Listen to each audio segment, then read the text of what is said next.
In this question, you're given f of y is y by root of 1 minus y square.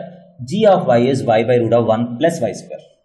What is FOG of y? So FOG of y is nothing but by definition f of g of y. That is equal to f of g of y is y by root of 1 plus y square. F of y is this. F of y by root of 1 plus y square is what? That's nothing but in the place of y. So wherever y is there, at these two places you have to put this whole expression.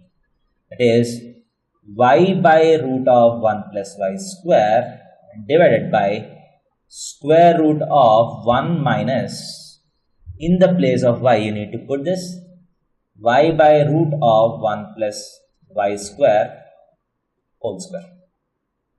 Y by root of 1 plus y square whole square. That is equal to y by root of 1 plus y square divided by square root of 1 minus, if you square this, you get y square by 1 plus y square. So that is equal to y by root of 1 plus y square divided by square root of, if you do the LCM, 1 plus y square minus y square is 1. So 1 by 1 plus y square.